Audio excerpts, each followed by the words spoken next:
ప్రజాపాలనలో భాగంగా గాంధీ భవన్లో మాత్రం దరఖాస్తుల స్వీకరణ ఉదయం 10 గంటల నుంచి కూడా కొనసాగుతుంది. ఇక సాంస్కృతిక కార్పొరేషన్ చైర్పర్సన్ వెన్నెల ఉన్నారు. మేడం చెప్పండి, ఉదయం నుంచి ఇప్పటి వరకు మీకు ఎన్ని దరఖాస్తులు వచ్చాయి? ఇప్పుడు ఒక 10 దరఖాస్తులు వచ్చాయి. సో 10లో ఒక మ్యాక్సిమం ఒక 4 సాల్వ్ అవ్వడం జరిగింది ఇమ్మీడియట్గా ఇక్కడే. అంటే ఎడ్యుకేషన్ సంబంధించింది, హాస్టల్స్లో సీటుకి సంబంధించింది. అది ఇమ్మీడియట్గా మనం ఆఫీసర్స్తో మాట్లాడితే వాళ్ళని అకామిడేట్ చేస్తూ అన్నారు. అట్లాగే మెడికల్ సీఎం రిలీఫ్ ఫండ్ గురించి వచ్చింది, అది కూడా మనం ఇమ్మీడియట్గా మాట్లాడి చేయడం జరిగింది. అట్లాగే కొంతమంది క్యాన్సర్ పేషెంట్స్ వచ్చారు, వాళ్ళకు నీలోఫర్కి అటాచ్ చేయడం జరిగింది, మెడికల్ డిపార్ట్మెంట్కి అటాచ్ చేయడం జరిగింది. కాంటాక్ట్ నెంబర్ మనం మెడికల్ సంబంధించిన వాళ్ళు ఇచ్చాం, అట్లా మన పర్సనల్ కూడా ఇచ్చాం. సో దట్ మళ్ళీ ఒక్కొక్కసారి వాళ్ళు రెస్పాండ్ అవుతలేరు. అట్లానే పర్సనల్గా నేను అన్నయ్య కానీ మేము కాల్ చేసి, అంటే వీళ్ళేదో అప్లికేషన్ ఇచ్చి మేము ఈ అప్లికేషన్ ఇక్కడ ఇచ్చేసి వెళ్ళిపోవడం కాకుండా ఈరోజు 1 గంట వరకు వచ్చే అప్లికేషన్స్ అన్ని సంపూర్ణంగా మేము కూడా బాధ్యత తీసుకుంటాం. అంటే అప్లికేషన్ బాధ్యత మేము తీసుకొని ఆ సమస్య సాల్వ్ అయ్యేంత వరకు మా పర్సనల్ నంబర్స్ వాళ్ళకు కూడా ఇస్తున్నాము. ఇస్తే వాళ్ళు అక్కడైనా లిఫ్ట్ చేయకపోయినా సరే మళ్ళీ ఆ సమస్య సాల్వ్ అయ్యేంత వరకు మేము వాళ్ళతో పాటు ఉంటామని మా పర్సనల్ నంబర్ ఇవ్వడం కూడా జరిగింది. కానీ పూర్తి స్థాయిలో ఇప్పటి వరకు ఈ ప్రజాపాలన గురించి అంటే మీకు ఎట్లా అనిపించింది? ఇప్పుడు కార్పొరేషన్ చైర్మన్ అయ్యారు, సాంస్కృతిక కార్పొరేషన్ చైర్పర్సన్ అయ్యారు, కాబట్టి మీ ఎక్స్పీరియన్స్ ఎట్లా అనిపించింది? మా ఎక్స్పీరియన్స్ కాదు, మీ ఎక్స్పీరియన్స్ చెప్పాలా. గత 10 ఏళ్ళగా ఎప్పుడన్నా మీరు అట్లా వెళ్ళి ప్రజలు రిప్రజెంటేషన్ తీసుకొస్తే అప్పుడే సాల్వ్ అయిపోవడం ఏమైనా 10 ఏళ్ళలో చూసారా? లేదు కదా.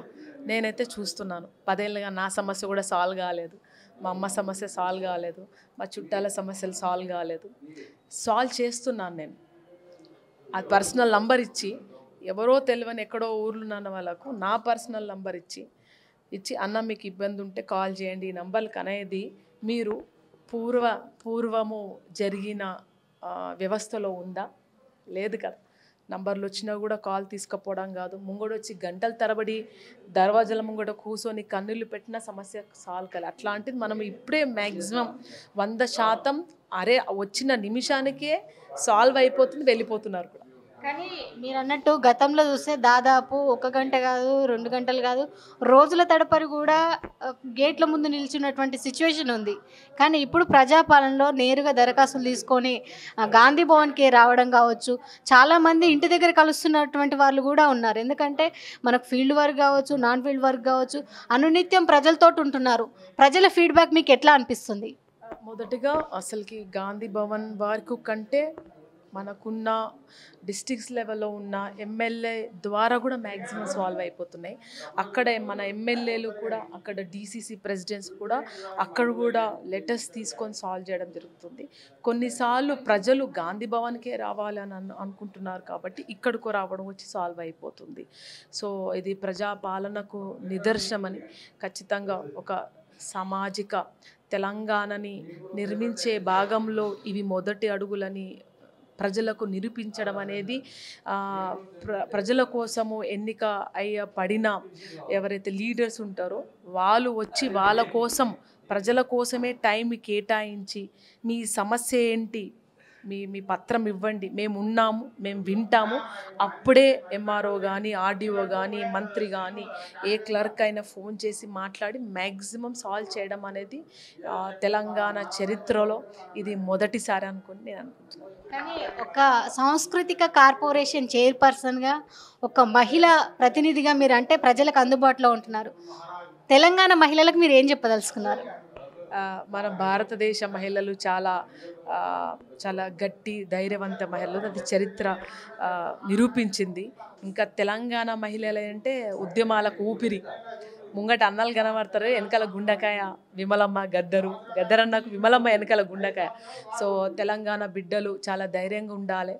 తెలంగాణ ఆడబిడ్డలు, ఒక ఐలమ్మ బిడ్డలు, ఒక విమలక బిడ్డలు, ఒక స్వర్ణమ్మ బిడ్డలు. సో మీరు చాలా ధైర్యంగా ఉండాలి, ఆత్మహత్యలు చేసుకోవద్దు, మంచైనా చెడైనా బతకాలి. బతికి నిరూపించుకోవాలి. అవమానాలకు, అణచివేతలకు, నిందలకు ఎప్పుడన్నా భయపడద్దు. మన పని మనం నిజాయితీగా చేసుకుంటూ పోవాలి అనేది నేను చెప్తున్నాను. సో మన ప్రజాపాలన, మా ప్రభుత్వం అండగా ఉంది. మనము షీ టీంని ఇంకో బలోపేతం చేశాము. పల్లె పల్లెకు ప్రజానాయకులు తిరుగుతున్నారు. సో మనకు పోలీస్ వ్యవస్థ కూడా చాలా గట్టిగా ఉంది. ప్రజా సమస్యలు మనం పోలీస్ డిపార్ట్మెంట్ సహాయం తీసుకుంటున్నాం, షీ టీం సహాయం తీసుకుంటున్నాం. జిల్లా కార్యాలయంలో మన ఎంపీపీలు కానీ ఎంపీటీసీలు కానీ వాళ్ళు కూడా మన సమస్య సాల్వ్ చేస్తున్నారు. కాబట్టి దేనికి భయపడవద్దు. మనకు తిండికి కొరత లేదు, మనకు సన్న బియ్యం వస్తున్నాయి. ఏదైనా సమస్య ఉన్నా మనకు కొరత లేదు, బస్ కిరాయి పెట్టుకొని అవసరం లేదు, మంచిగా బస్సు. నేను కూడా డ్రైవర్ యాబ్సెంట్ ఉన్నా ఏమున్నా సరే హ్యాపీగా బస్సు ఎక్కి జోల పట్టుకొని బస్సు ఎక్కి వస్తూనే ఉన్నాను. సో రాను రాను స్త్రీలంతా చాలా ధైర్యంగా ఉండాలి. మనకు సెల్ఫ్ ఎంప్లాయ్మెంట్కి సంబంధించిన సెల్ఫ్ హెల్ప్ గ్రూప్ సంబంధించింది కూడా మన ప్రభుత్వం నుంచి ఫండ్స్ రిలీజ్ చేస్తూ వాళ్ళకి ఎల్ఐసి ఇన్సూరెన్స్ ప్రొవైడ్ చేస్తూ, అందుకే మీరు సంఘాలలో 18 ఏళ్ళ నుంచి 16 ఏళ్ళ నుంచే ఇప్పుడు స్టార్ట్ అయింది. 16 ఏళ్ళ నుంచి 10th పాస్ అయినప్పటి నుంచి మన పిల్లల్ని గ్రూప్లో వేస్తే మహిళలందరూ ఒక దగ్గర అయితే ధైర్యం వస్తుంది. మన పిల్లలకు ధైర్యాన్ని నేర్పియాలి, మంచిని నేర్పియాలి, మొబైల్ ఫోన్లు తక్కువ వాడాలని కోరుతున్నాను. ఇప్పుడు లోకల్ బాడీ ఎన్నికల సందర్భంగా రాష్ట్ర ప్రజలకు మీరు ఏం చెప్పదలుచుకున్నారు? రాష్ట్ర ప్రజలు ఎప్పుడు గదరని అనేవాడు. ప్రజలు గొర్రెలు గారు, ప్రజలు మూర్ఖులు గారు. ప్రజలు వెయిట్ చేస్తారు, మంచి వాళ్ళు ప్రజలు. సో వాళ్ళకు న్యాయం తెలుసు, ప్రజాపాలన తెలుసు. ఖచ్చితంగా ప్రజాపాలనకు మీ ఓటేసి మీరు నిలబడితే మేము ప్రజానాయకులుగా మీ నుంచి ఎన్నుకోబడిన నాయకులుగా మీ కష్టాలు, అంటే మేము కూడా కష్టాలు పడుతున్నాం, ఆ కష్టాలు సాల్వ్ చేయడానికి ఈడొచ్చి కూర్చున్నాం. అర్థమైందా? సో మీ కష్టాలు, మీ కన్నీళ్ళు, మీ అవస్థలు తెలుస్తున్న నాయకులని మీరు ఎంచుకోవాలని కోరుతున్నాం. మన ప్రజాపాలన కాంగ్రెస్కి మనం ఓటేసి ఈ సామాజిక తెలంగాణని, కన్నీళ్ళు లేని తెలంగాణని, కష్టాలు లేని తెలంగాణని, సమానత్వం ఉన్న తెలంగాణని మనం ఇప్పటి నుంచి మొదటి అడుగులేసి రూపొందించుకుందామని నేను మీ చెల్లెగా, మీ బిడ్డగా కోరుతున్నాను. Myself Akshita, I'm from Gadwal district.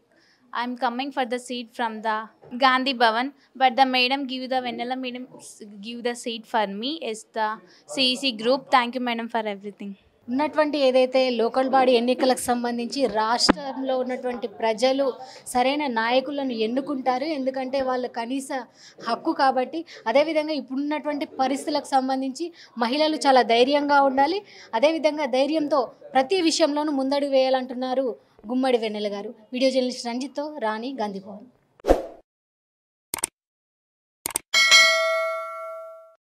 Hi friends, thank you for watching this video. ఈ వీడియో కనుక మీకు నచ్చినట్లయితే దయచేసి లైక్ చేయండి, షేర్ చేయండి. ముఖ్యంగా మా ఛానల్ 24/7 న్యూస్ టీవీని సబ్స్క్రైబ్ చేసుకోండి. ఆ తర్వాత మీ విలువైన అభిప్రాయాల్ని, మార్పులు, చేర్పులు, కావాల్సిన వీడియో ఏమన్నా ఉంటే మన వీడియో కింద కామెంట్ సెక్షన్లో కామెంట్ రూపంలో తెలియజేయండి. నమస్కారం, సాయిదంచిక మాట్లాడుతున్నాను. ప్లీజ్ సబ్స్క్రైబ్, షేర్, లైక్ చేయండి 24/7 టీవీ ఛానల్. హాయ్ నమస్తే, నేను మీ Sonia Akula. Please subscribe to 24/7 news TV. Hi అండి, అందరికీ నమస్తే. నేను Mankota Prasad. Please do subscribe 24/7 news TV. Political, entertainment and infotainment updates కోసం like, share, subscribe 24/7 news TV.